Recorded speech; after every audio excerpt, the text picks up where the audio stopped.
Hi, Jeanette from Far Forest in the UK here. A little bit of start of the year routine maintenance jobs that I like to try and get out the way. I'm making myself some cone packs.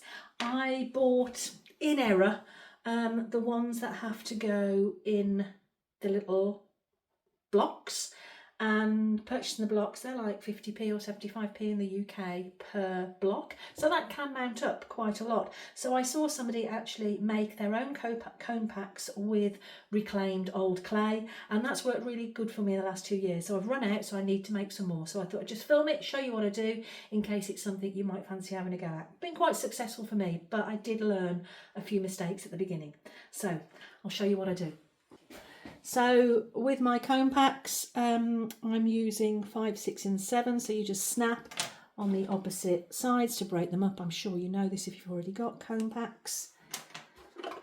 5, 6 and 7. The important thing that I found out is how you position them. So the slant of the cone is important. They all need to slant in the same direction, and they're designed in the way that if they sit in a certain order or angle, they all go in the same direction. So I know that I must always have the numbers facing me. So it would be 5 and then 6, and they're all going to tilt that way, if that makes sense. So I've just got some reclaimed clay that I'm not overly keen on it for working with. It's been reclaimed a few times, so I'm happy to use this up because it's pretty much going to go to waste.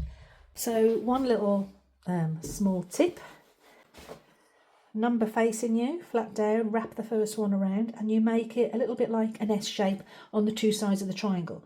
Then position the clay straight away in another triangle to put another next cone in, again making sure it's flat. Down again, another S, make sure you've got the numbers all facing you.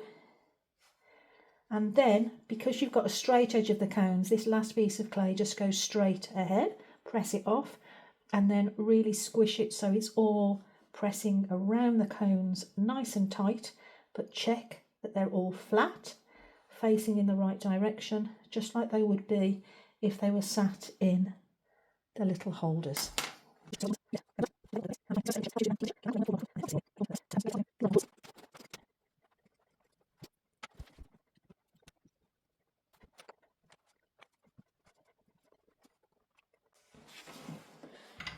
Final thing I'll do is just double check their positioning, that they're all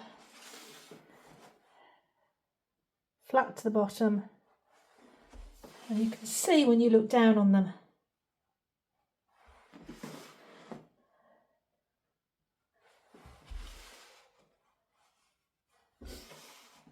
it's great. So I will leave those to dry, and then when they are fully dry I will pack them on a shelf and they'll be good to go.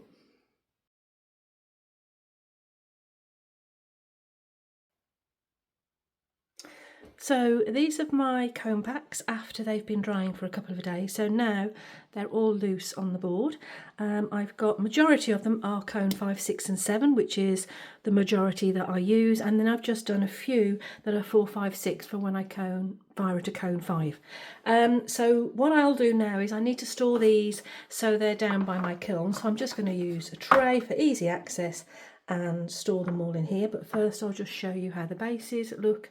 So they're perfectly flat on the bottom and very secure. These will continue drying now for, well, it depends. It's quite cold in my studio at the moment, so this could take a couple of weeks. So I'll try and always make sure normally that I've got some made well in advance, so I've always got some fully dried. But yeah, I wasn't organised this time. So I'm only going to put my cone 5, 6, 7s in here because I don't want to accidentally put a cone 5, 6 in. All right, I think I can just get, yeah, that'll do. I'll take those down to my lower studio by the kiln and I'll keep those in there.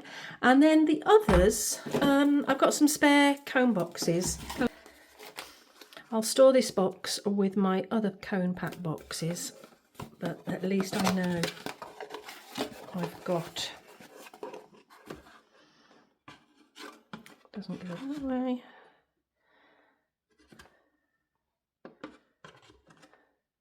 How typical is that? Tony Stores 4, which is better. The height is good, but there's no way I can get that one in there. No, going to damage it. So